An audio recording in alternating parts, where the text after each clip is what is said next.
Rio de Janeiro, começo de século, cidade que ainda cheira a bonde e a maresia, a café passado cedo e a tinta fresca de tipografia. A capital da República é um palco onde tudo acontece ao mesmo tempo.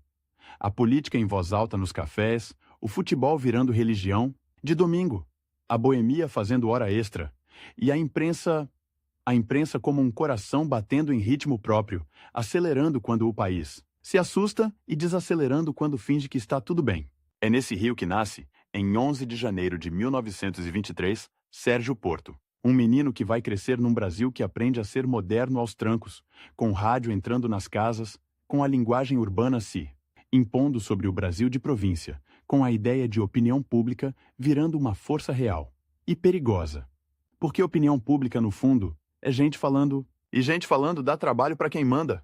A infância e a juventude de Sérgio Porto atravessam um período em que o país muda de roupa várias vezes sem trocar o corpo. A década de 1930 chega com a Revolução de 1930, com Getúlio Vargas, com a sensação de que o Brasil está sendo reescrito no meio da rua. E o Rio, capital, sente isso na pele. Ministérios, quartéis, redações, tudo mais perto, tudo mais quente. O Estado Novo, a partir de 1937, traz a pedagogia do controle. A palavra pode, a palavra não pode. A música pode, a música não pode. O jornal pode, o jornal não pode. O Departamento de Imprensa e Propaganda, o DIP, vira uma espécie de filtro oficial do que se diz e do que se cala. E, ao mesmo tempo, a cidade segue vivendo. O controle nunca é total. Ele é uma sombra constante, um aviso. Para um jovem que se aproxima do jornalismo, esse ambiente é uma escola dura. Não é só aprender a escrever. É aprender onde escrever, como escrever e, principalmente, o que acontece depois que se escreve.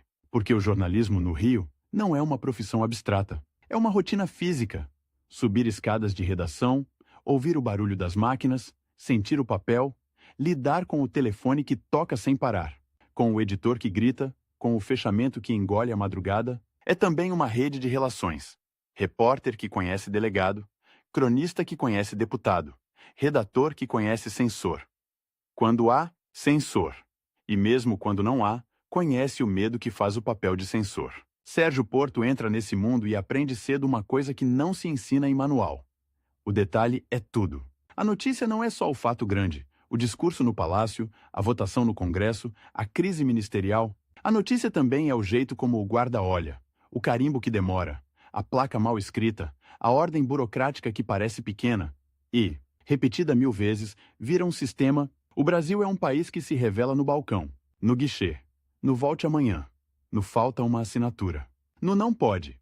E o Rio, com sua mistura de grandeza e improviso, é o laboratório perfeito para quem tem olho. O jovem Sérgio Porto vai se formando como jornalista num tempo em que o jornal ainda é o grande mediador da vida pública. Antes da televisão dominar o imaginário, antes da imagem mandar mais do que a frase, é a palavra impressa que organiza o debate. E a palavra impressa tem um peso específico.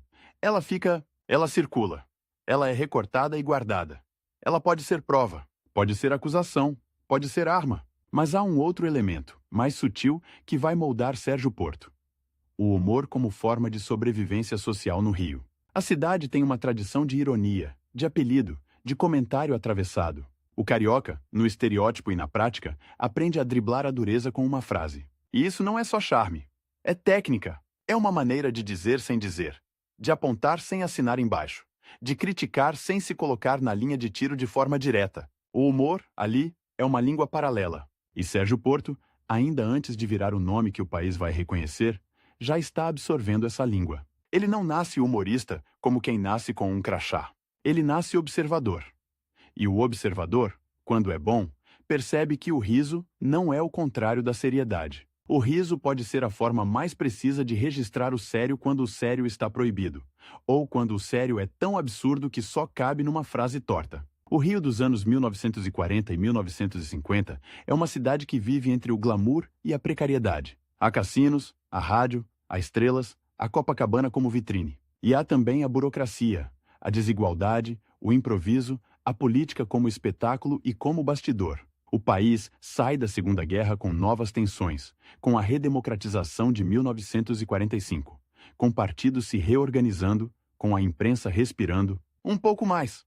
mas sempre com a memória recente do controle. Quem viveu o Estado Novo não esquece rápido que a liberdade pode ser retirada por decreto. Nesse ambiente, o jornalismo carioca é uma arena. As redações são lugares de disputa de estilo e de poder. Há o repórter que quer o furo, há o colunista que quer a frase, há o editorialista que quer influenciar, há o dono do jornal que quer sobreviver politicamente e economicamente, e há o leitor que quer entender o país e, ao mesmo tempo, quer se divertir. Porque o jornal, no Brasil urbano, sempre foi também entretenimento.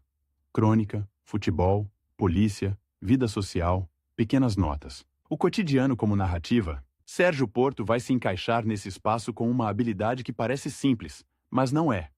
Ele sabe transformar o cotidiano em documento. Não o documento frio de cartório, o documento vivo, com cheiro de rua. Ele percebe que o Brasil se denuncia sozinho quando é descrito com precisão. Basta colocar a cena na página, com o detalhe certo, e o absurdo aparece sem precisar gritar. A formação de um cronista não acontece num diploma pendurado na parede. Acontece na repetição, na obrigação diária de entregar texto, na convivência com a cidade, na escuta. O cronista é um repórter do clima moral de um lugar, e o Rio, como capital, tem um clima moral que muda conforme o vento político. Um dia é euforia, no outro é suspeita. Um dia é carnaval, no outro é quartel. Sérgio Porto aprende a circular por esse rio com a atenção de quem sabe que a cidade fala. Fala nos bares, fala nos corredores de repartição, fala nos anúncios, fala nas pequenas proibições. E ele aprende também que o jornalismo não é só escrever bem. É saber o que pode passar pelo filtro do editor, do dono, do anunciante, do governo, do humor do dia. A autocensura muitas vezes não vem como ordem, vem como hábito, vem como melhor não, vem como isso dá problema, vem como não compra briga. E é aí que o humor começa a se insinuar como ferramenta profissional. Porque o humor permite uma coisa preciosa: dizer o indizível com aparência de brincadeira. A piada, quando bem feita, é uma faca embrulhada em papel de presente. E o leitor entende. O leitor sempre entende. O poder às vezes também entende.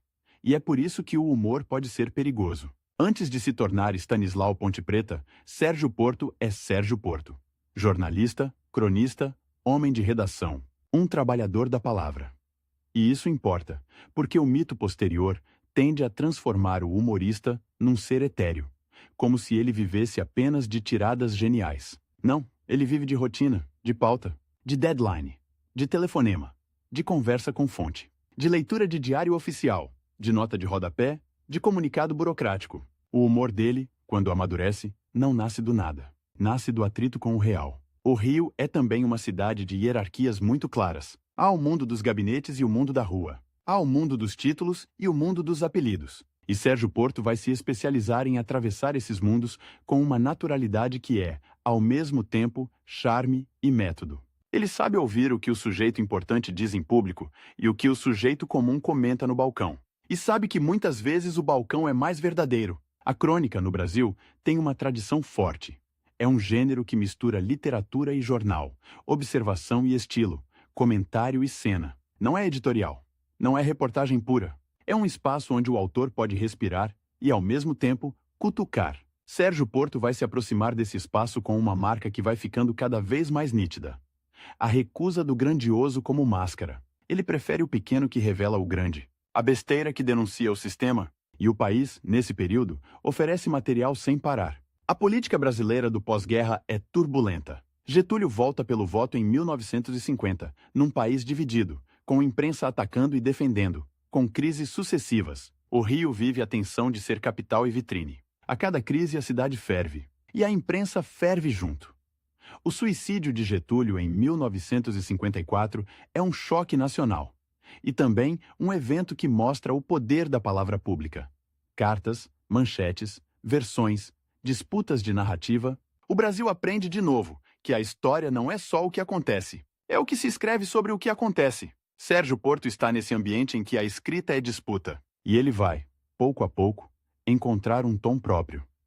Um tom que não se confunde com o panfleto, mas também não se refugia na neutralidade falsa. Ele observa, ele descreve, ele ironiza. E, ao ironizar, ele fixa a cena na memória do leitor. O humor para ele não é fuga, é método de reportagem. Porque a piada exige precisão.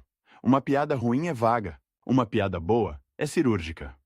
Ela depende do detalhe exato, do ritmo da frase, do contraste entre o que deveria ser e o que é. E o Brasil, com sua distância crônica entre norma e prática, é um terreno fértil para esse tipo de escrita. A lei diz uma coisa, a repartição faz outra.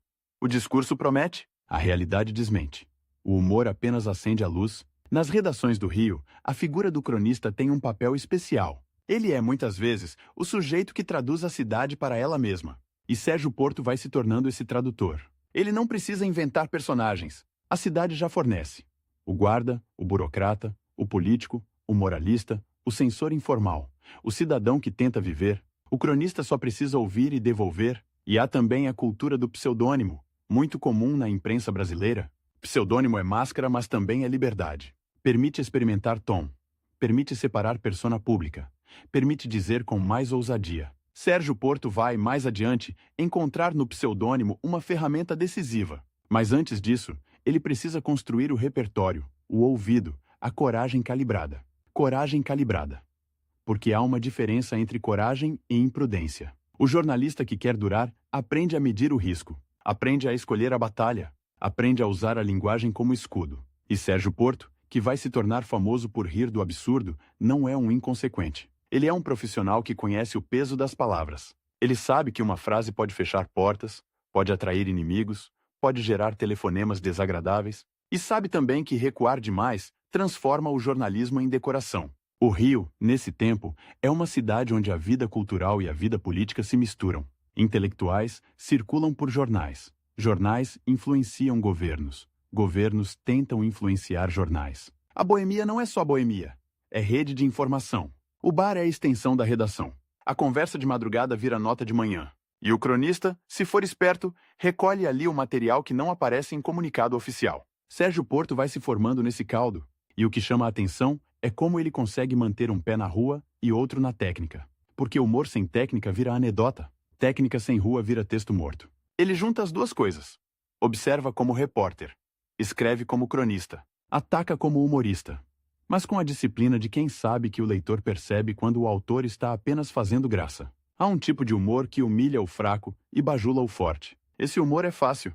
E é covarde. O humor que Sérgio Porto vai lapidar é outro. Ele mira o mecanismo, mira a engrenagem. Mira a autoridade quando ela se torna ridícula. E a autoridade, no Brasil, tem uma tendência a se levar a sério demais. A pompa é um convite à ironia. O carimbo é um convite à sátira. O ofício cheio de palavras vazias é um convite ao riso. O jovem Sérgio Porto aprende também a musicalidade da língua. O português do Rio tem gírias, tem cortes, tem malícia, e a crônica, para funcionar, precisa soar como fala, mesmo sendo escrita. Precisa ter ritmo, precisa ter pausa invisível, precisa ter aquela sensação de que o autor está conversando com o leitor no canto da mesa, enquanto o mundo passa. Sérgio Porto vai dominar isso, e quando ele domina, o texto vira uma espécie de rádio impresso. Você lê e ouve. O Brasil dos anos 1950 vive um projeto de modernização acelerada. Juscelino Kubitschek, a ideia de 50 anos em 5, Brasília sendo construída, a promessa de futuro, e o Rio, que vai perder o status de capital em 1960, vive uma mistura de orgulho e ansiedade. A cidade é o centro simbólico, mas sente o deslocamento. A imprensa carioca, nesse período, também se adapta. Precisa continuar sendo referência mesmo quando o poder formal se muda. E isso aumenta a importância da crônica e do comentário. O Rio passa a ser, ainda mais, o lugar que interpreta o Brasil. Sérgio Porto está no meio dessa transição. Ele observa a modernização e suas contradições. Porque modernizar não é só construir prédio, é mudar hábitos.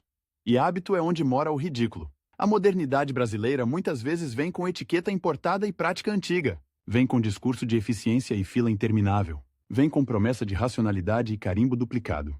O cronista que presta atenção encontra aí um filão inesgotável. E há um ponto essencial. Sérgio Porto não é um humorista de palco. Ele é um humorista de papel. Isso muda tudo. No papel, a piada precisa sobreviver sem a ajuda da entonação, sem a ajuda do gesto. Ela precisa estar inteira na frase. Precisa ser construída como mecanismo. E isso exige um tipo de inteligência que é, ao mesmo tempo, literária e jornalística. Literária no ritmo, na escolha de palavras, na imagem. Jornalística na precisão do fato, na observação, na verossimilhança. O leitor precisa acreditar na cena para rir dela. E no caso de Sérgio Porto, muitas vezes a cena é tão absurda que o leitor ri, e logo depois pensa, isso é real. E é aí que o humor vira denúncia. Mas antes da denúncia explícita, há o treinamento. Há o olhar sendo educado. Há a convivência com a máquina do jornal. O fechamento é um professor cruel. Ele não aceita inspiração tardia. Ele exige entrega. E a entrega diária molda o estilo. O cronista aprende a ser claro, a ser rápido, a ser eficiente. Aprende a cortar gordura.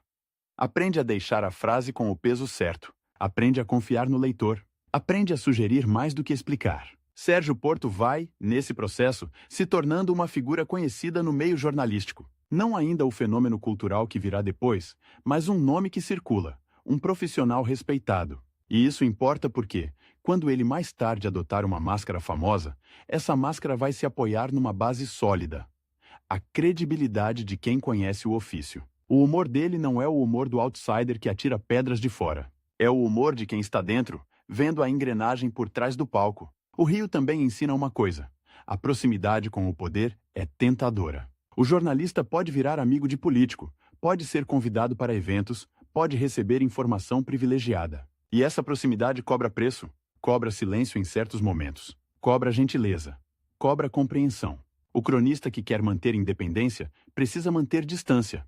Ou, se não consegue manter distância física, precisa manter distância mental. Sérgio Porto, com sua ironia, cria uma forma de distância. Ele pode estar no mesmo ambiente, mas não se entrega. Ele observa.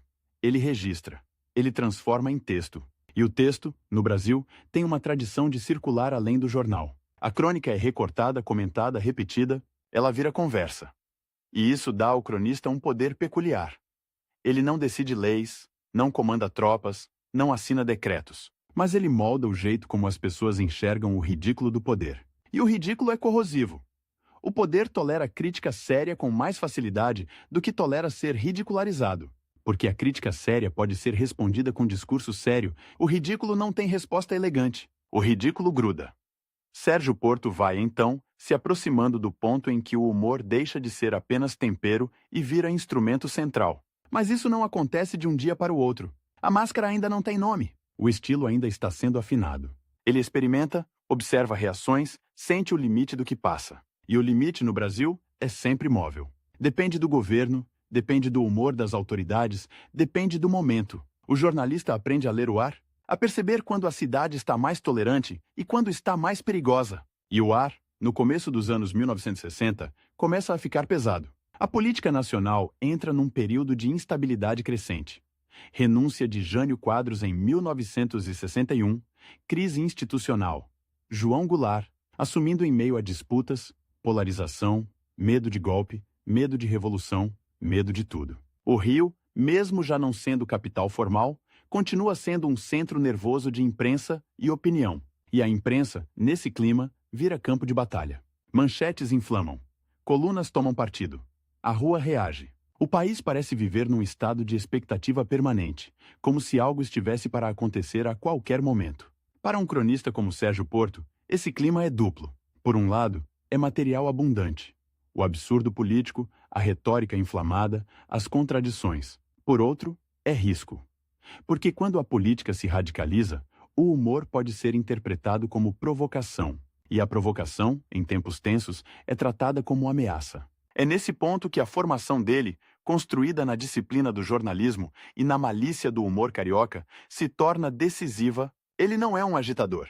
Ele é um registrador do absurdo. E registrar o absurdo, num país que começa a flertar com soluções autoritárias, é uma forma de resistência, mesmo quando não se apresenta como tal. Porque o autoritarismo precisa de solenidade, precisa de medo, precisa de silêncio. O humor quebra a solenidade. O humor expõe o medo.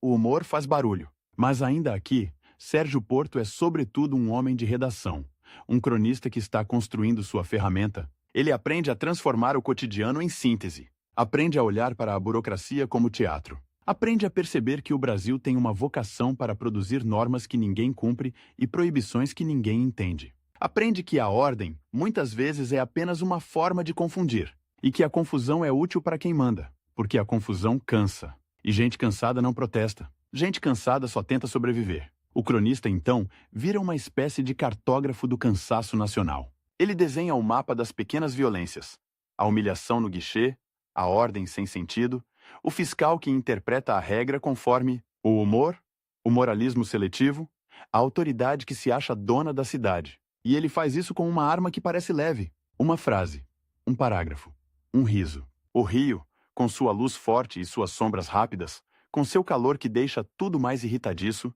com sua vida pública intensa, é o cenário perfeito para esse tipo de escrita. A cidade é barulhenta. E o texto de Sérgio Porto vai ser barulhento também, no melhor sentido. Ele não deixa o leitor dormir. Ele cutuca, ele mostra, ele aponta, e ao apontar, ele cria um hábito no leitor. O hábito de perceber o absurdo. E perceber o absurdo é perigoso para qualquer sistema que queira ser obedecido sem perguntas. Ainda não há FEBEAPA. Ainda não há o nome Stanislau Ponte Preta dominando a conversa. Mas o terreno está sendo preparado. A ferramenta está sendo afiada. O olhar está sendo treinado para reconhecer, no detalhe aparentemente insignificante, o sintoma de algo maior. Um carimbo, um ofício, uma proibição. Uma nota oficial escrita com seriedade ridícula. Uma ordem que ninguém consegue explicar. Uma besteira que, de tão repetida, vira método de governo. E Sérgio Porto, nesse começo de trajetória, aprende a coisa mais importante para quem vai escrever sobre o Brasil real. O país não precisa ser inventado. Ele já é, por si só, uma narrativa cheia de personagens, de contradições, de cenas que parecem exagero, mas são apenas rotina. O trabalho do cronista é ter coragem de olhar para a rotina e chamá-la pelo nome. Mesmo que esse nome venha disfarçado de riso, mesmo que venha embrulhado em humor, mesmo que venha com a leveza de quem parece estar apenas contando uma história de esquina, porque no fundo é assim que se começa a dizer o que não pode ser dito. Descrevendo, com precisão, com ouvido, com ritmo, e com aquela ironia que não é fuga, mas lâmina. Sérgio Porto está chegando aí, ainda sem a máscara famosa, ainda como um profissional que aprende, dia após dia, a transformar o cotidiano em prova. E a prova, quando é bem escrita, não precisa gritar. Ela só precisa existir. No jornal, a vida não começa quando o sol nasce. Começa quando o telefone toca. E toca cedo, toca com pressa. Toca com aquela urgência que não é só do fato. É do papel, da máquina, do fechamento, do medo de ficar para trás. No Rio, redação é um organismo quente. Gente entrando e saindo. Fumaça de cigarro desenhando nuvens baixas no teto. Copos de café, já frios em cima de laudas rabiscadas. O barulho metálico das linotipos, como se a cidade estivesse sendo martelada letra por letra. E no meio disso, Sérgio Porto vai deixando de ser apenas um jovem com bom ouvido para virar uma assinatura que pesa. Pesa porque ele entende uma coisa que separa o cronista do engraçadinho. O humor não é enfeite. É ferramenta. E ferramenta, para funcionar, precisa de cabo firme e lâmina afiada. O cabo é a rotina de jornalista. Apurar, conferir, ouvir, desconfiar, voltar, reescrever. A lâmina é a frase que corta sem parecer que cortou. Uma frase que chega sorrindo e sai levando um pedaço da pompa junto. O Rio dos anos 1950 é uma cidade que se acha centro do mundo e, ao mesmo tempo, vive tropeçando no próprio cadarço. Tem Copacabana com seus hotéis e seus salões, tem o rádio transformando o cantor em rei, tem a boemia que faz do bar uma segunda redação. Mas tem também repartição pública com fila que dobra a esquina, tem guarda que manda mais do que deveria, tem moralista de plantão, querendo regular o comportamento alheio, tem político que fala como se estivesse sempre em palanque. E o cronista bom não escolhe só o que brilha, ele escolhe o que denuncia. Sérgio Porto circula por esse rio como quem carrega um caderno invisível. Ele escuta o que o sujeito diz no balcão da padaria e o que o deputado cochicha no corredor. Ele presta atenção no cartaz torto colado na parede, na placa com erro de português, no aviso oficial que tenta ser solene e acaba sendo cômico. E ele aprende a transformar isso em texto com uma naturalidade que dá a impressão de que é fácil. Não é. É trabalho de artesão. Porque a crônica, no Brasil, é um gênero traiçoeiro. Ela parece conversa, mas exige arquitetura. Parece improviso, mas depende de ritmo. Parece leve, mas carrega peso. E Sérgio Porto vai se consolidando justamente aí, na capacidade de fazer o leitor rir e, no segundo seguinte, perceber que riu de algo que é sério demais para ser aceito como normal. Nessa época, o jornal ainda é o grande palco da vida pública. A televisão existe, mas não manda. Quem manda é a manchete, é a coluna, é a nota, é o texto que circula de mão em mão, que é recortado e guardado, que vira assunto no bonde, no bar, no escritório. E o cronista tem um poder estranho. Ele não assina decreto, mas muda o clima. Ele não prende ninguém, mas pode deixar uma autoridade desconfortável. Ele não derruba governo sozinho, mas pode corroer a aura de quem se leva a sério demais. E aí entra uma tradição antiga da imprensa. A máscara. Pseudônimo não é só vaidade literária, é estratégia. É um jeito de criar persona, de experimentar tom, de dizer coisas que, com o nome civil, talvez viessem com mais cobrança, mais telefonema, mais conversa no corredor. No Brasil, pseudônimo sempre foi também um modo de sobreviver. E Sérgio Porto, que já vinha afinando o ouvido para o ridículo institucional, encontra nessa tradição um caminho perfeito para ampliar o alcance do que ele faz. Quando surge Stanislau Ponte Preta, não é apenas um nome engraçado. É um personagem com função, um sujeito que pode ser mais atrevido, mais direto, mais debochado. E, ao mesmo tempo, paradoxalmente mais preciso. Porque a máscara permite uma liberdade que o nome de batismo, preso à biografia e às relações, nem sempre permite. Stanislau é uma assinatura que soa estrangeira e suburbana ao mesmo tempo. Uma mistura que já é piada antes de qualquer frase. Stanislau, com esse ar de Europa do Leste, de intelectual deslocado, e Ponte Preta, com gosto de apelido de bairro, de time, de esquina. Um nome que parece dizer: não me leve solene demais, mas também não me subestime. E o público entende rápido, porque o público brasileiro tem faro para máscara bem feita. A máscara não esconde, revela, ela cria um espaço onde o autor pode exagerar 1 milímetro, só 1 milímetro, para que a realidade apareça inteira. E Stanislau Ponte Preta vira esse espaço. O estilo que Sérgio Porto constrói com Stanislau tem uma marca que vai se tornar inconfundível. Ele escreve como quem está contando um caso, mas o caso vem com data, endereço, carimbo, assinatura. Ele não depende de abstração, ele depende de detalhe.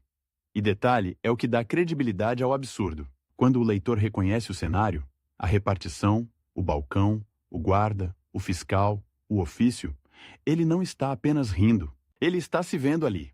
E isso é mais forte do que qualquer discurso. Há também uma musicalidade muito própria. O português carioca, com suas malícias e cortes, vira matéria-prima. Stanislau fala como quem conversa, mas a conversa é construída com precisão de relojoeiro.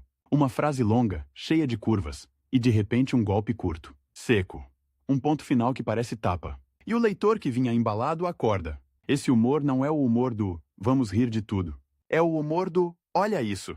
Olha o que virou normal. Olha o que está sendo aceito. Olha como a autoridade se comporta quando ninguém está olhando. E principalmente, olha como a burocracia, esse monstro sem rosto, consegue ser mais opressiva do que um vilão de carne e osso. Porque o burocrata não precisa odiar você. Ele só precisa cumprir ordens. E as ordens, no Brasil, muitas vezes são uma coleção de pequenas arbitrariedades que, somadas, viram um modo de governar. Stanislau Ponte Preta começa a se tornar uma espécie de repórter do ridículo oficial, um colecionador de não pode, um arqueólogo de carimbos, um sujeito que lê o país nas entrelinhas de um comunicado e no tom de voz de um guarda. E isso cai como luva num Brasil urbano que está crescendo, se modernizando, se enchendo de regras, de placas, de proibições, de moralismos. A modernidade brasileira vem com concreto e com papel timbrado. E o papel timbrado, quando é mal usado, vira comédia involuntária. O público também muda. O Rio continua sendo vitrine, mas o Brasil está se urbanizando, criando uma classe média que consome jornal, que discute política, que se irrita com fila, que sente na pele o peso do Estado no cotidiano. E essa classe média reconhece em Stanislau um aliado. Alguém que diz, com graça, aquilo que ela reclama sem conseguir formular. Só que ele formula e publica. E aí a reclamação vira registro. E registro é perigoso. Porque uma coisa é o sujeito xingar no bar. Outra coisa é ver o xingamento transformado em texto, com estilo, circulando, ganhando forma de documento cultural. O poder tolera o bar. O poder se incomoda com o papel. O papel fica. O papel viaja. O papel cria memória. Sérgio Porto, por trás da máscara, continua sendo jornalista. Isso é fundamental. Ele não abandona o rigor. Ele não vira apenas um fabricante de tiradas. Ele trabalha com o material do real. E o real, no Brasil, é generoso em fornecer situações que parecem inventadas. A diferença é que ele não precisa inventar. Ele só precisa selecionar. E selecionar é uma forma de julgamento. A consolidação profissional dele passa por essa capacidade de transitar entre ambientes. Ele é homem de redação, mas também é homem de rua. Ele entende o jogo interno do jornal. O editor que corta, o dono que teme, o anunciante que pressiona, o político que liga. E entende também o jogo externo. O leitor que quer rir, mas quer se sentir respeitado. O leitor que não quer sermão, mas quer que alguém diga o óbvio que ninguém diz. E Stanislau não dá sermão. Ele dá uma cena de repartição onde a regra muda conforme o humor do funcionário. Uma cena de moralismo onde se proíbe o que não se consegue controlar. Uma cena de autoridade que confunde respeito com medo. Uma cena de cidade que tenta ser moderna, mas tropeça em hábitos arcaicos. E ao dar cena, ele faz o leitor concluir sozinho. Essa é a elegância e a crueldade do método. O Brasil, nesse período, vive um paradoxo. Fala-se muito em progresso, em desenvolvimento, em futuro. Brasília surge como símbolo máximo dessa promessa. Uma capital desenhada para ser racional, geométrica, limpa, mas o país real continua sendo feito de improviso, de jeitinho, de hierarquia informal, de "você sabe com quem está falando?". E o humor de Stanislau é uma lente que mostra a rachadura entre o discurso e a prática. E o Rio, que perde o título de capital em 1960, não perde o vício de capital. Continua sendo centro de imprensa, de cultura, de boemia, de opinião. Continua sendo lugar onde a política é comentada como futebol. E o futebol é comentado como política. E Sérgio Porto, com sua escrita, ajuda a manter o Rio como intérprete do Brasil. Mesmo quando o poder formal se muda para o Planalto. Há um detalhe importante nessa consolidação. O humor dele não é neutro. Ele não é acima da política. Ele é profundamente consciente de como o poder opera no cotidiano, só que ele não precisa declarar isso em manifesto. Ele mostra. E mostrar, às vezes, é mais devastador do que acusar, porque a acusação pode ser respondida com defesa. Mostra-se uma cena absurda e pergunta-se: quem vai defender isso? Quem vai justificar? Quem vai dizer com cara séria que faz sentido? O ridículo encurrala. Ele obriga o poder a escolher entre duas saídas ruins. Ou admite que é ridículo, ou finge que não entendeu. E fingir que não entendeu é admitir, de outro jeito. Stanislau Ponte Preta vira, então, uma persona pública que amplia o alcance de Sérgio Porto. O nome começa a circular como referência. As pessoas citam, repetem frases, esperam o próximo texto, e isso cria uma relação curiosa. O cronista passa a ser, para o leitor, uma espécie de companheiro de indignação. Só que a indignação vem com riso, e o riso, por ser prazeroso, espalha mais rápido. Mas há um custo. Sempre há. Quanto mais popular a máscara, mais ela chama a atenção. E atenção, no jornalismo, é faca de dois gumes. Ela traz prestígio, abre portas, dá influência, mas também acende luzes em lugares onde ninguém quer ser iluminado. E Sérgio Porto sabe disso. Ele conhece o ambiente, ele sabe que o Brasil tem uma tradição de tolerar a crítica até o momento em que a crítica vira hábito. Quando vira hábito, vira ameaça, porque hábito cria cultura, e cultura cria resistência. O humor, nesse sentido, é uma forma de educação. Ele ensina o leitor a reconhecer padrões, a reconhecer a besteira não como caso isolado, mas como sintoma. E sintoma é palavra perigosa, porque sugere doença. Sugere que há algo errado no corpo social. E ninguém no poder gosta de ouvir que o corpo está doente, principalmente quando o diagnóstico vem em forma de gargalhada. A consolidação de Sérgio Porto também se dá pela maneira como ele se posiciona dentro do ecossistema cultural do Rio. Ele não é um escritor distante, trancado em gabinete. Ele é um homem que vive a cidade. A boemia, para ele, não é pose romântica. É rede de informação.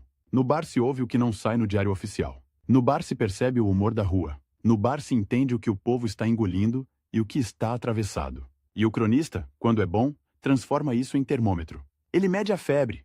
Ele sente a mudança de temperatura antes de virar manchete. E no começo dos anos 1960, a temperatura do Brasil começa a oscilar de um jeito inquietante. A política nacional entra num estado de nervos. Jânio Quadros renuncia em 1961, num gesto que parece teatro e vira crise real. João Goulart assume em meio a disputas, com o país dividido, com medo de comunismo de um lado, medo de golpe do outro, com discursos inflamados com comícios com quartéis atentos, e a imprensa, que sempre foi arena, vira trincheira. Cada palavra pesa mais. Cada ironia pode ser lida como provocação. Cada piada pode ser interpretada como ataque. E é aí que a máscara de Stanislau ganha ainda mais importância, porque ela permite dizer sem dizer, permite criticar sem assinar com a gravidade de um editorial, permite registrar o absurdo sem parecer que se está fazendo política. embora no fundo, registrar o absurdo seja uma forma de fazer. Política, porque política é também disputa sobre o que é aceitável. O humor de Stanislau, nesse clima, funciona como um radar. Ele capta a burocratização do autoritarismo antes que o autoritarismo se declare. Ele capta o moralismo como instrumento de controle. Ele capta a mania nacional de resolver conflito com carimbo. E, ao captar, ele transforma em texto que circula. Texto que vira conversa. Conversa que vira percepção coletiva. E percepção coletiva é o que regimes nervosos temem. Porque regime nervoso não teme apenas oposição organizada. Teme o riso espalhado. Teme a piada repetida.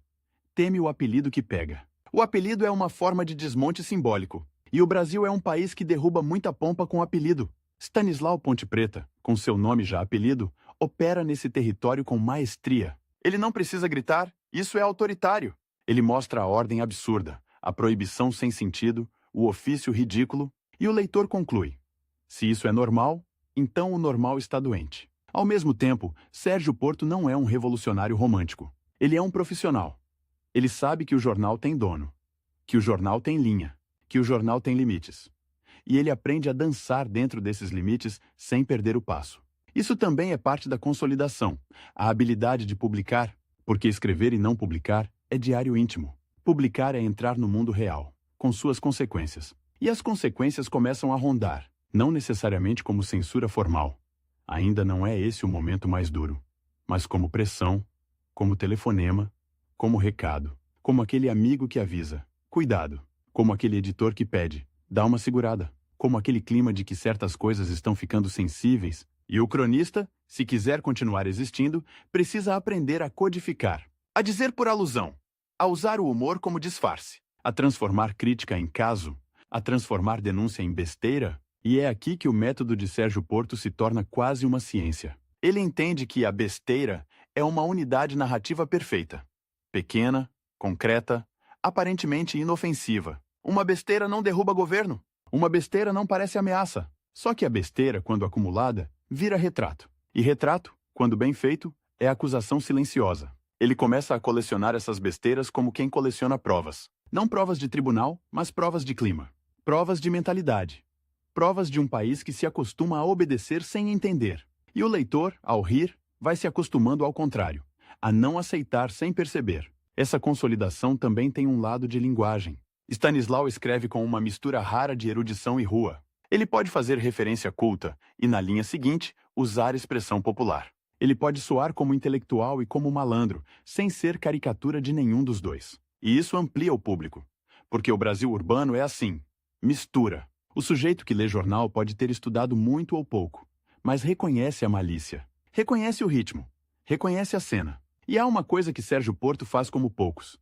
Ele respeita a inteligência do leitor. Ele não explica demais. Ele sugere, ele deixa espaço para o leitor completar. E quando o leitor completa, ele se sente cúmplice. E cúmplice volta amanhã para ler de novo. A persona Stanislau também permite uma liberdade de tom que Sérgio Porto, como Sérgio Porto, talvez não pudesse sustentar o tempo todo, porque o nome civil carrega expectativas. Seriedade, responsabilidade, postura. A máscara pode ser mais insolente, pode ser mais debochada, pode ser mais sem cerimônia. E, num país onde a cerimônia é muitas vezes instrumento de poder, a falta de cerimônia é subversão, só que essa subversão vem com disciplina. Stanislau não é um bêbado escrevendo, é um jornalista trabalhando. A piada dele tem estrutura, tem começo, meio e fim, tem timing, tem corte e principalmente tem alvo. Ele não atira para todo lado. Ele mira o mecanismo da autoridade quando ela se torna ridícula. Ele mira a burocracia quando ela vira violência. Ele mira o moralismo quando ele serve para humilhar. E isso é o que faz o humor dele ser mais do que entretenimento. Ele vira documento do Brasil urbano, um documento que não está em linguagem de cartório, mas que, paradoxalmente, registra o cartório melhor do que qualquer relatório. Enquanto isso, o país vai se enchendo de sinais. Sinais de que a conversa pública está ficando mais agressiva, sinais de que a tolerância está diminuindo,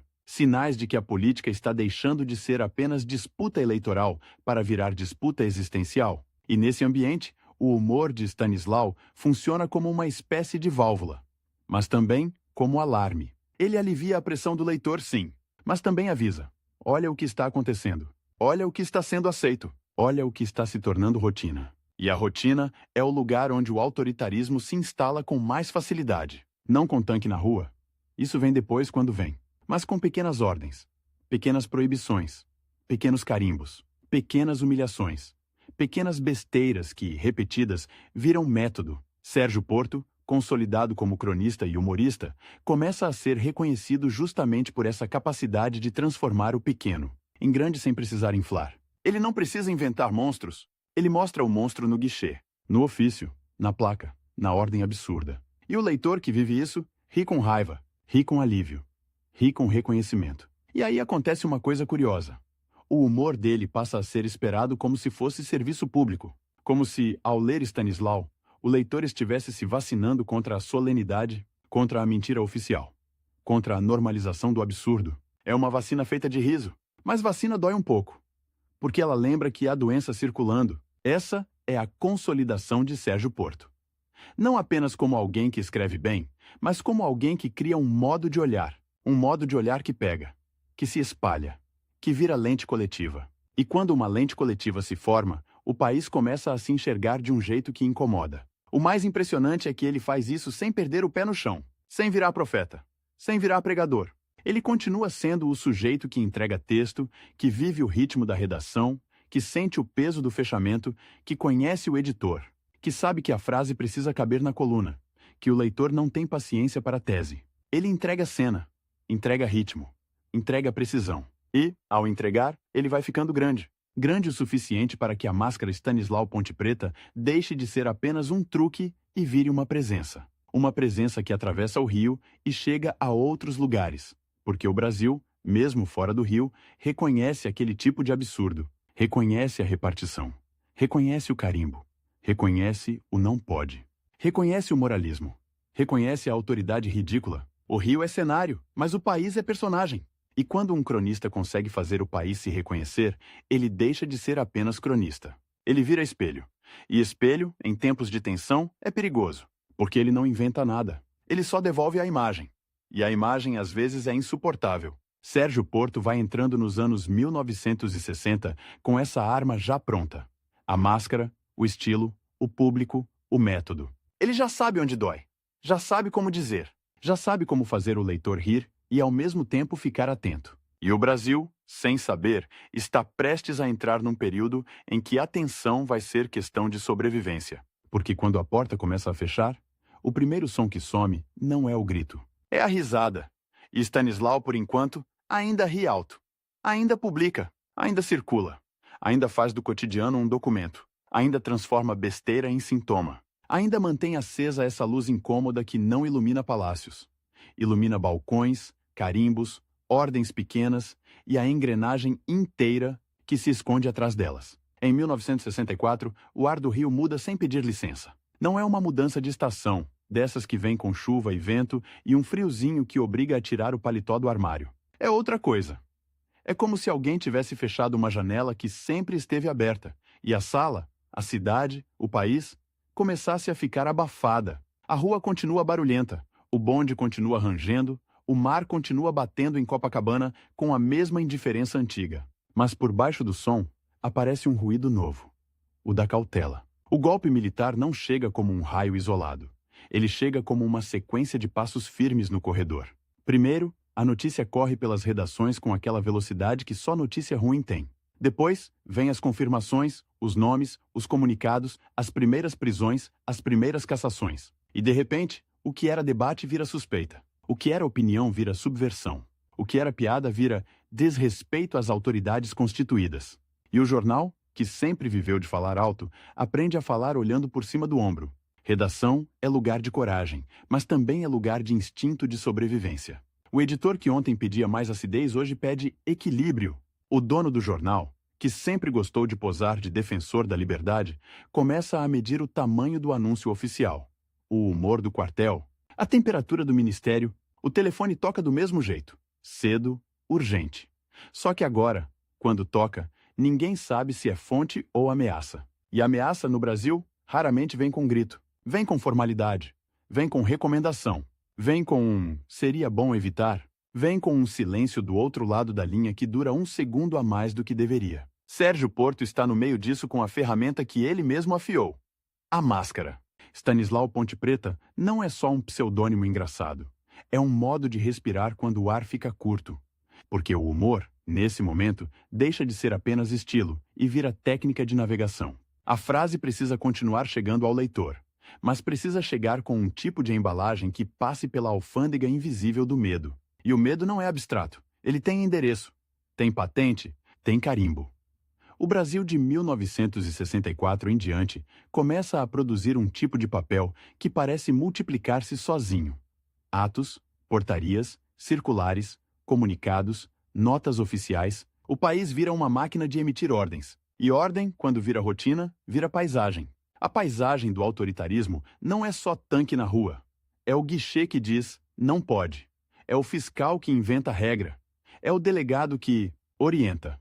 É o censor que não aparece, mas é sentido. É o sujeito que, antes de escrever uma linha, já imagina a tesoura. Stanislau, que sempre teve faro para o ridículo burocrático, encontra aí um campo vasto e perigoso. Porque a besteira, aquela pequena arbitrariedade que parece só um caso isolado, começa a se repetir com uma frequência que dá calafrio. E quando se repete, deixa de ser anedota e vira método. O método de governar pelo detalhe, pelo incômodo, pela humilhação miúda, pela regra que muda conforme o humor de quem manda. O humor de Sérgio Porto, nesse novo clima, ganha uma camada de tensão que o leitor sente sem que ninguém precise explicar. Antes, a crônica podia ser apenas uma fotografia do cotidiano com um sorriso torto. Agora, a fotografia vira prova. E prova é coisa que incomoda quem quer controlar a narrativa. É nesse ambiente que nasce o FEBEAPA, o festival de besteira que assola o país. O nome já é um golpe, porque ele pega a linguagem solene dos festivais, dos eventos oficiais, das comemorações patrióticas e enfia ali dentro a palavra besteira, como quem coloca um sapato sujo em cima da mesa de jantar. E não é uma besteira qualquer. É a besteira que assola, que ataca, que se espalha, que vira epidemia. O FEBEAPA não é um livro de piadas. É um arquivo. Um arquivo escrito com riso, mas montado com método de repórter. A lógica é simples e devastadora. Juntar casos reais, ordens absurdas, proibições ridículas, declarações oficiais que parecem paródia. E apresentar tudo como se fosse apenas uma coleção de curiosidades. Só que ao juntar, ele faz o que o poder teme.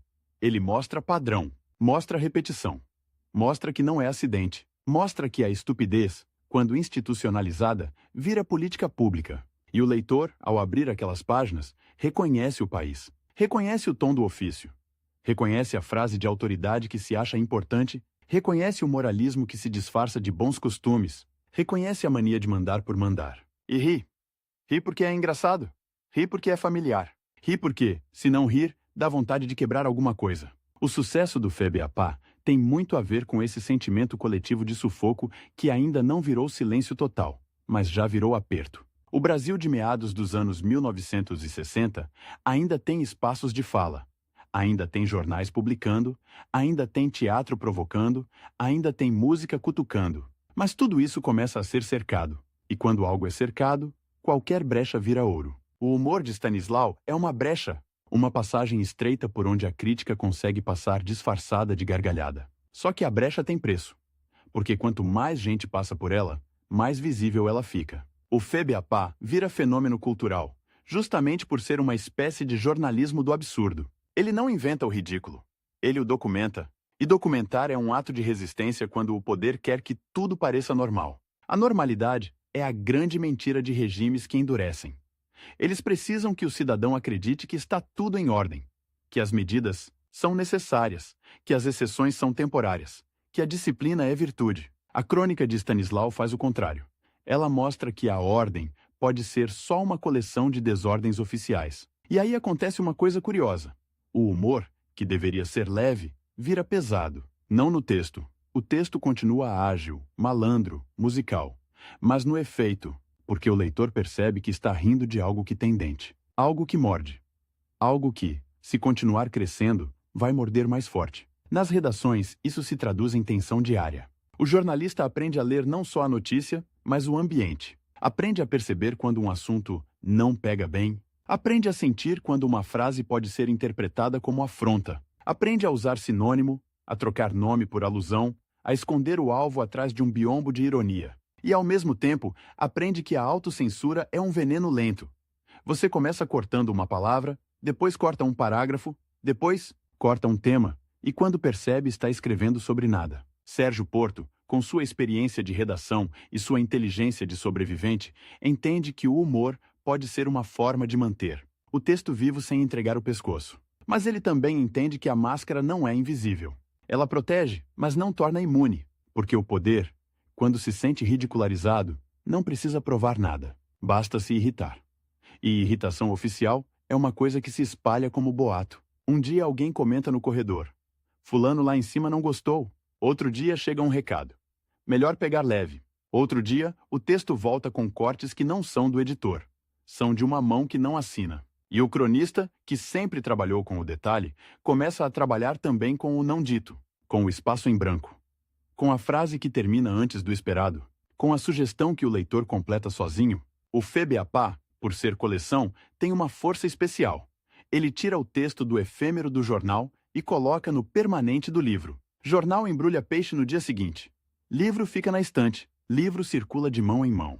Livro atravessa a cidade, atravessa estado, atravessa classe social. E num país que começa a controlar a circulação de ideias, a permanência vira afronta. O Brasil urbano, especialmente o Rio, vive então uma espécie de duplicidade. Na superfície, a vida continua.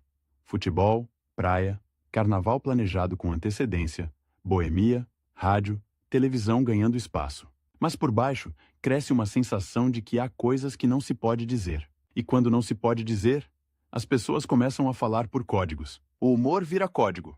A música vira código. O teatro vira código. A conversa de bar vira código.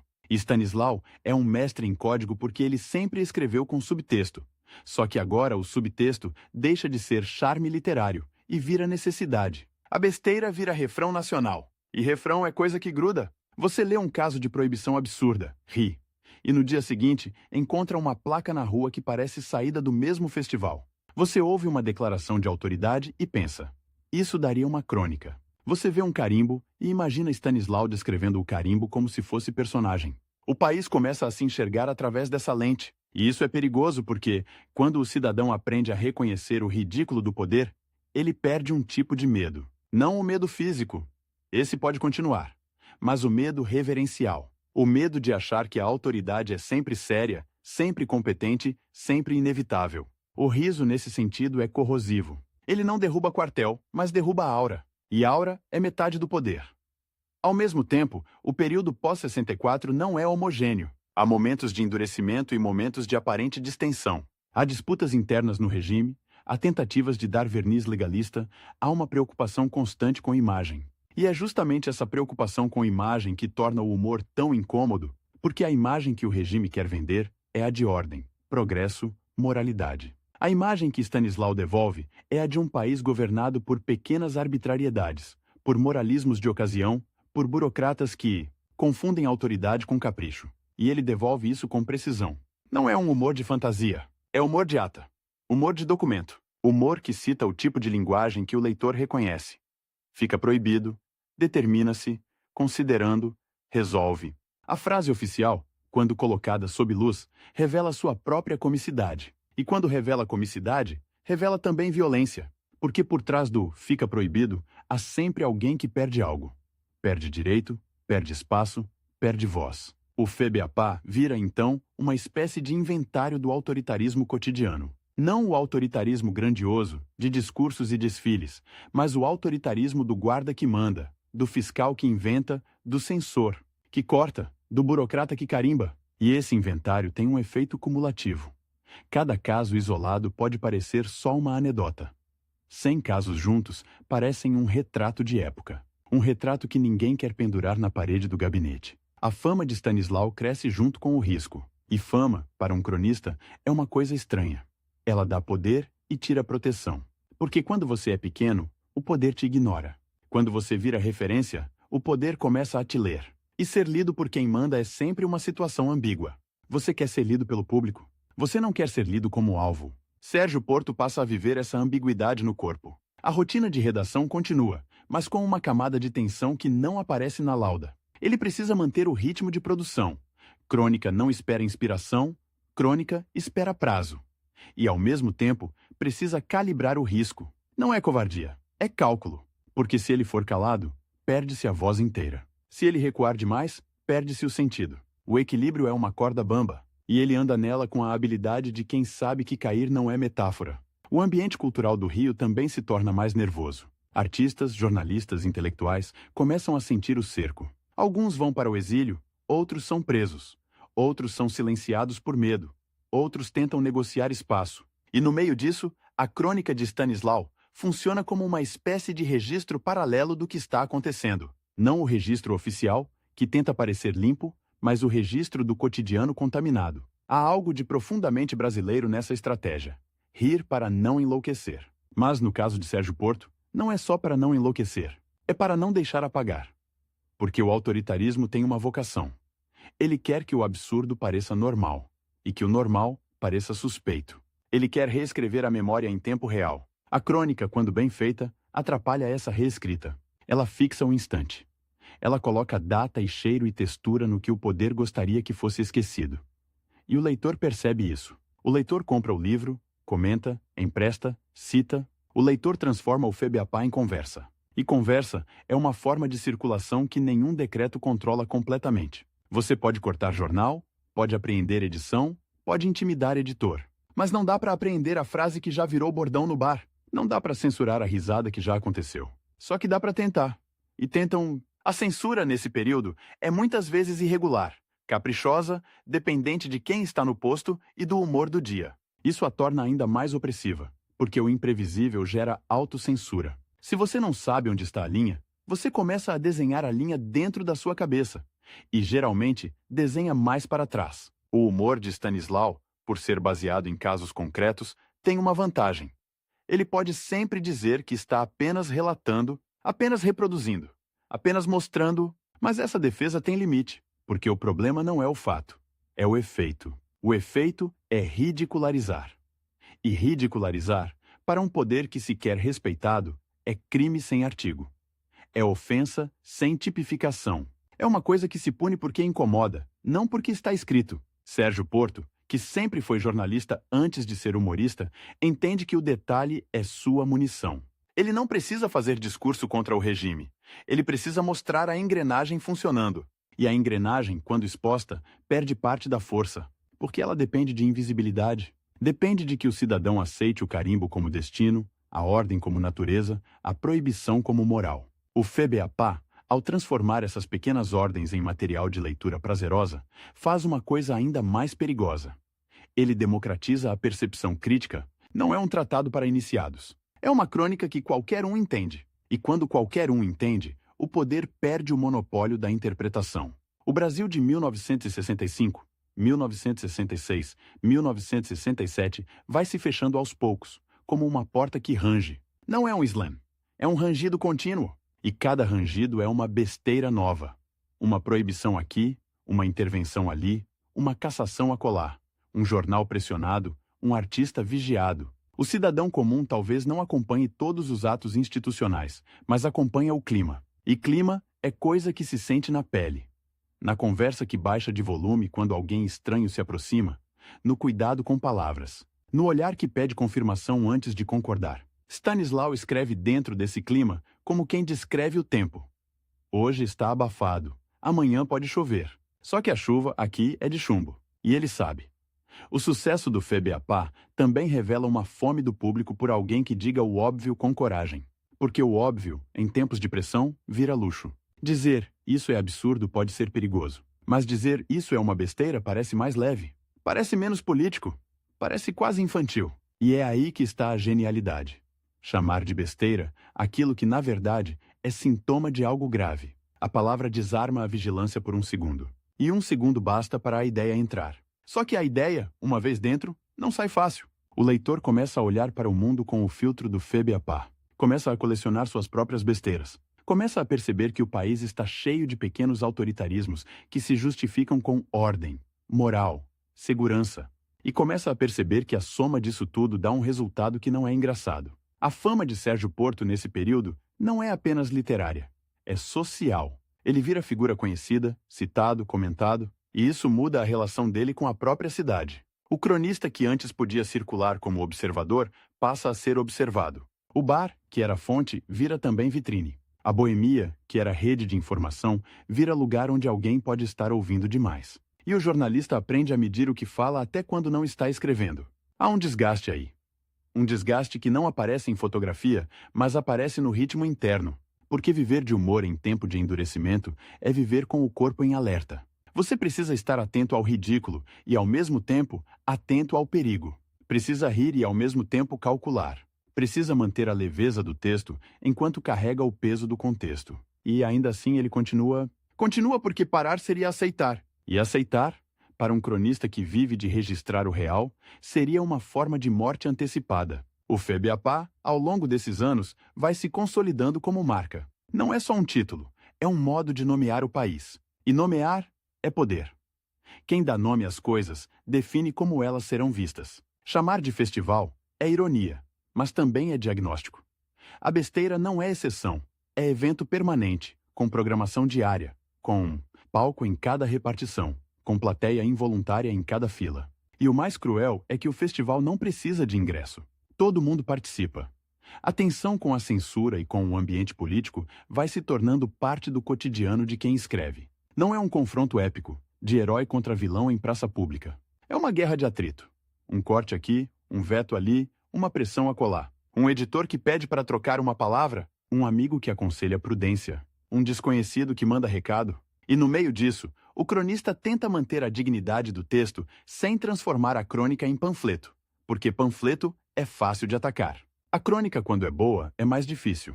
Ela se infiltra, e infiltração é o que regimes temem, porque o regime sabe lidar com o inimigo declarado. O regime não sabe lidar com o riso que circula como vírus. O Brasil, nesse período, também vive uma modernização contraditória. Cresce a indústria cultural, cresce a televisão, cresce a publicidade, cresce a ideia de consumo. O país tenta parecer moderno enquanto endurece politicamente. E essa contradição produz cenas que parecem escritas por um humorista, mas são reais. Campanhas otimistas ao lado de notícias de repressão. Discursos de progresso ao lado de proibições ridículas. Moralismo oficial ao lado de corrupção cotidiana. Stanislau tem material infinito. E material infinito, para um cronista, é bênção e maldição. Bênção porque nunca falta assunto. Maldição porque, quando nunca falta assunto, é sinal de que o país está doente. A cada nova besteira registrada, o leitor ri e pensa: não é possível. E ao mesmo tempo pensa: é exatamente possível, porque eu já vi. Essa dupla sensação, incredulidade e reconhecimento, é o motor do FEBEAPA e é também o motor do desconforto que ele provoca em quem manda. Porque o poder vive de naturalizar, o humor de Stanislau vive de desnaturar. Ele pega o que virou hábito e devolve como absurdo. Ele pega o que virou rotina e devolve como piada. E, ao devolver como piada, ele devolve como crítica. O período pós-64, para Sérgio Porto, é então esse corredor estreito. De um lado, a necessidade de continuar publicando. Do outro, o risco crescente de ser calado. E ele escolhe a estratégia que conhece. A precisão, a cena concreta. O detalhe que ninguém pode negar. A linguagem que parece leve, mas carrega chumbo. E o país vai seguindo, ano após ano, com a porta fechando mais um pouco. Ainda há risada. Ainda há crônica. Ainda há jornal. Mas o som já não é o mesmo. A risada começa a ter eco de desafio. E desafio, mesmo quando vem em forma de besteira, é coisa que o poder não esquece. 1968 chega ao Rio como chegam os anos que não pedem licença. Com calor úmido grudando na nuca, com o asfalto devolvendo o sol em ondas. Com a cidade fingindo normalidade enquanto, por dentro, alguma coisa range. O barulho do trânsito na Avenida Atlântica, o pregão do jornaleiro, o rádio ligado em volume alto para disfarçar conversa. Tudo parece igual. Mas não é. Há uma eletricidade no ar. Uma sensação de que qualquer frase pode ser a última dita em voz alta, sem consequência. E no meio desse ruído, Sérgio Porto continua fazendo o que sempre fez. Anotando, observando, transformando o detalhe em retrato. Só que agora o detalhe vem com farda, com carimbo, com papel timbrado. A besteira já não é apenas o ridículo social, o costume torto, a mania de grandeza do pequeno poder. A besteira vira instrumento, vira método, vira rotina administrativa. E rotina, quando é autoritária, é o tipo de coisa que mata sem precisar levantar a voz. O ano é de radicalização em todo canto. No mundo, estudantes ocupam ruas, universidades, praças. Imagens de Paris, de Praga, de protestos e repressões atravessam jornais e televisões. No Brasil, a temperatura sobe de um jeito particular, com o país dividido entre a vontade de falar e a certeza de que falar custa caro. Há passeatas, há confrontos, há prisões, há funerais que viram ato político. A rua, que sempre foi palco do Rio, vira também termômetro do medo. E medo, no Brasil daqueles meses, não é só o medo do porrete. É o medo do papel. Do papel que chega como intimação, do papel que chega como convite para depor, do papel que chega como comunicado de cassação, do papel que chega como ordem para cortar, para proibir, para recomendar.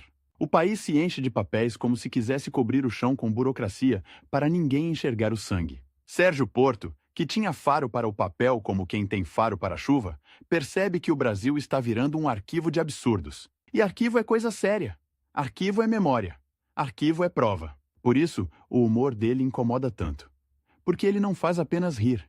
Ele cataloga. Ele dá nome, data, contexto.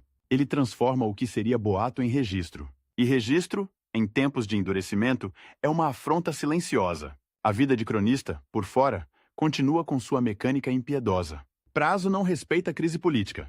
Coluna tem que sair. Texto tem que chegar. O jornal fecha em hora marcada. A gráfica não espera. O leitor cobra. E o cronista, que vive de captar o instante, precisa estar com o ouvido colado na cidade. Só que a cidade agora fala mais baixo. Fala por meias palavras. Fala por olhares. Fala por piadas que terminam antes do punchline. Porque o punchline pode ser perigoso. A redação, que sempre foi um lugar de fumaça, café requentado e urgência, vira também um lugar de cálculo. Não é só escolher o melhor título. É escolher o título que não vai trazer visita indesejada. Não é só cortar por estilo. É cortar por sobrevivência. E o corte, quando vira hábito, muda o jeito de pensar. O jornalista começa a escrever já com a tesoura imaginária na mão. Começa a antecipar o censor como se o censor morasse dentro da própria frase. Sérgio Porto tinha a máscara de Stanislau Ponte Preta. E máscara, naquele momento, era mais do que recurso literário. Era equipamento de proteção. Mas equipamento de proteção não é armadura. Protege até certo ponto. E quanto mais famoso você fica, mais fácil é reconhecer sua voz por trás do disfarce. O pseudônimo pode enganar o leitor desavisado. Não engana quem está procurando o alvo. E ele era alvo. Não porque tivesse um cargo político, não porque liderasse partido, não porque discursasse em palanque. Era alvo porque fazia uma coisa que regimes de força detestam. Diminuía a solenidade do poder. Tirava a pose. Mostrava o ridículo. E o ridículo é corrosivo. Ele não derruba um governo sozinho, mas enfraquece a aura que sustenta o medo reverencial. E sem aura, a autoridade precisa de mais força para se impor. Mais força significa mais violência. E mais violência significa mais necessidade de silêncio. O Brasil de 1968 é um país que tenta manter a aparência de ordem, enquanto a ordem se sustenta cada vez mais na exceção. A exceção vira regra, mas continua sendo chamada de exceção. A linguagem oficial insiste em normalidade, em segurança, em moral, em bons costumes, e é justamente aí que Stanislau encontra o filão mais perigoso. A frase oficial que se leva a sério demais. O considerando que vira comédia involuntária. O resolve que resolve a vida do outro sem perguntar. O fica proibido que se espalha como mofo. A besteira é isso. O pequeno ato que parece insignificante, mas que, repetido, desenha um país. Um país de guichês. Um país de filas. Um país de carimbos. Um país em que o cidadão aprende a pedir permissão até para respirar. E quando aprende, já perdeu alguma coisa que não sabe nomear. Sérgio Porto escreve como quem aponta o dedo para o detalhe e diz: olha, só olha. Não precisa nem concordar comigo, só olha. E o leitor olha e reconhece. Reconhece porque vive aquilo. Porque já foi humilhado por um funcionário que confunde balcão com trono. Porque já ouviu uma ordem absurda e engoliu seco. Porque já viu uma placa proibindo o que não faz sentido proibir. Porque já sentiu que o país estava sendo governado por uma mistura de moralismo e incompetência com selo oficial. O problema é que em 1968 o espaço para olhar vai diminuindo. A rua ferve e o poder responde com mais controle. A imprensa sente, o teatro sente, a música sente, a universidade sente. E o humor sente de um jeito particular, porque o humor depende de uma coisa frágil: a possibilidade de rir em público. Quando rir vira suspeito, o humorista vira suspeito junto. E Sérgio Porto não era um humorista de palco. Era um jornalista que usava o humor como método. Isso faz diferença.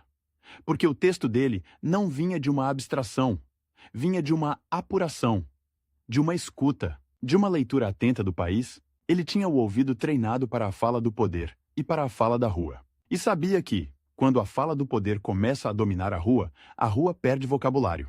Fica pobre, fica cautelosa, fica muda. O ano avança com essa sensação de corda esticada. E corda esticada não precisa de muito para arrebentar.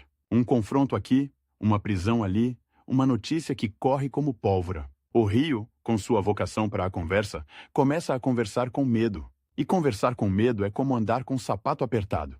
Você até chega, mas chega mancando. Sérgio Porto, nesse período, também carrega um desgaste físico que não é só cansaço de trabalho. É o desgaste de viver em alerta, de medir palavras, de sentir o clima, de perceber que a margem de manobra diminui a cada semana. O corpo sente antes da cabeça admitir. O humor, que exige leveza, passa a ser produzido sob pressão. E produzir leveza sob pressão é como tentar assobiar dentro de um elevador lotado. Dá, mas falta ar. Ainda assim, ele continua publicando. Continua porque a crônica é para ele uma forma de manter o país legível.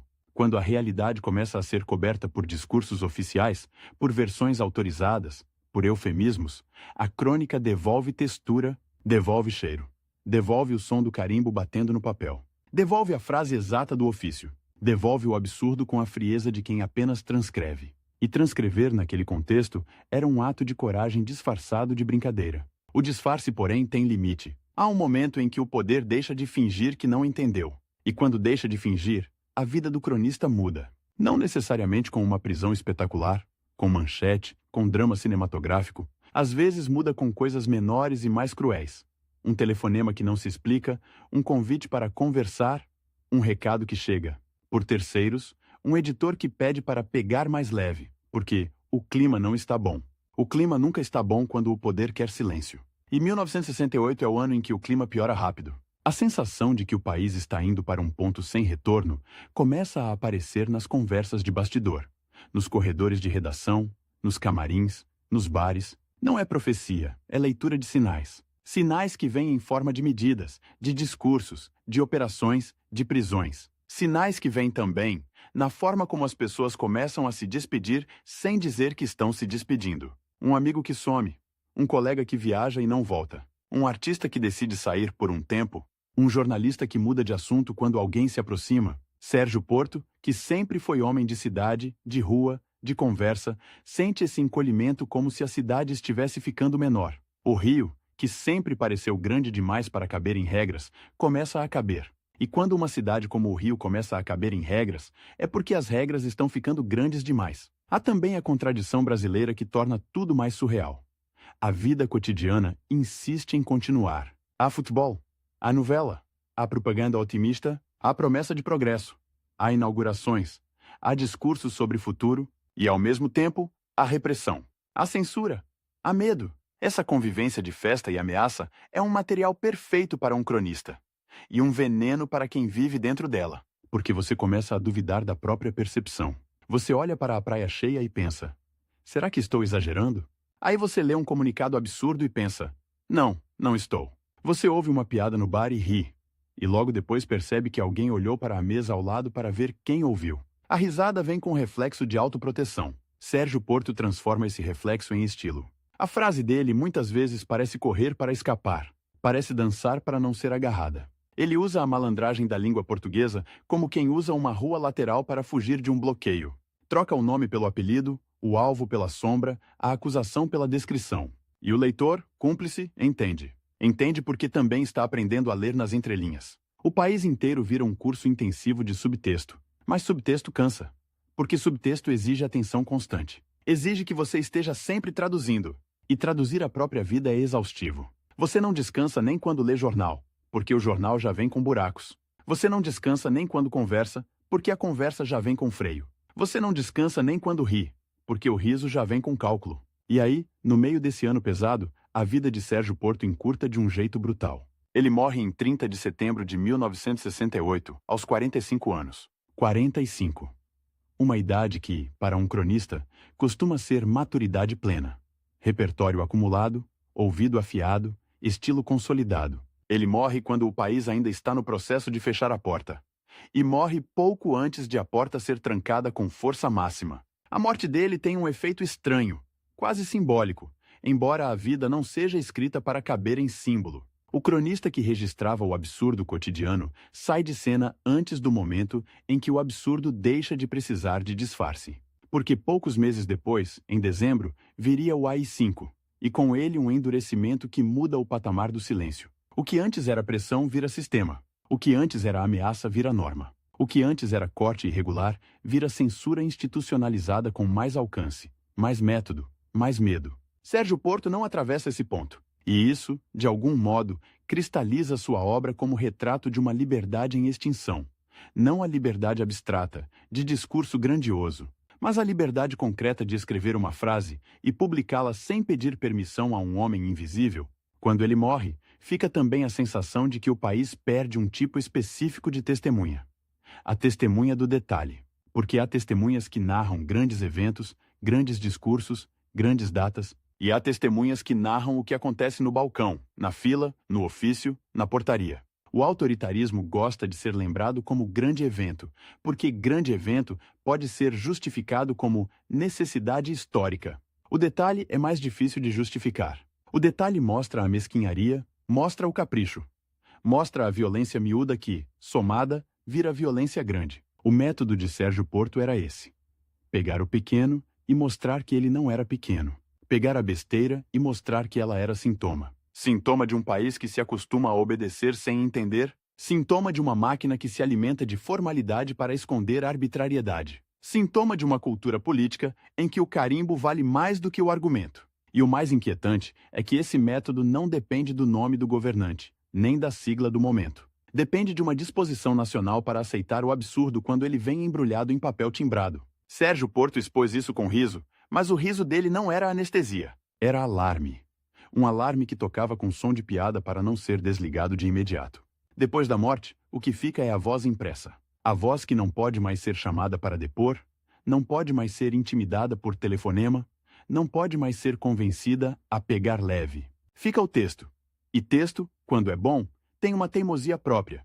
Ele atravessa épocas. Ele reaparece quando o país volta a produzir carimbos demais, proibições demais, moralismos demais. Ele reaparece porque o leitor reconhece o mecanismo. E reconhecer o mecanismo é o primeiro passo para não se deixar engolir por ele. Sérgio Porto, com sua vida curta e sua produção intensa, deixou um tipo de mapa do absurdo brasileiro. Um mapa feito de casos, de frases, de ordens, de pequenas cenas que, juntas, formam um desenho maior. Um desenho que, em 1968, estava prestes a ficar mais escuro. Ele não viu o escuro total, mas viu o crepúsculo. E descreveu o crepúsculo com a precisão de quem sabe que, quando a noite cai, a memória vira campo de batalha. No fim, talvez seja isso que torna Stanislau Ponte Preta tão incômodo e tão necessário. Ele não pediu ao leitor que fosse herói, não pediu que fosse mártir, pediu apenas que enxergasse, que não aceitasse o absurdo como paisagem, que não confundisse ordem com obediência cega, que não chamasse de normal aquilo que só estava se repetindo. E repetição, quando é de besteira, não é inocente. É projeto, é hábito, é treinamento. O Brasil de 1968 treinava o silêncio. Sérgio Porto treinava ao contrário. Treinava o olhar. E enquanto pôde, treinou também a risada. Não a risada vazia, mas a risada que aponta, que denuncia, que registra. A risada que deixa rastro. Porque regimes que endurecem odeiam rastros. Odeiam arquivo. Odeiam memória. Ele fez memória com humor. E por isso, mesmo ausente, continuou presente. Em cada carimbo que parece grande demais para um assunto pequeno, em cada ofício que tenta mandar no cotidiano, em cada proibição que se justifica com moral, em cada recomendação que vem com ameaça embutida, o festival não terminou com ele. Mas com ele, o festival ganhou nome. E quando algo ganha nome, perde um pouco do poder de se esconder.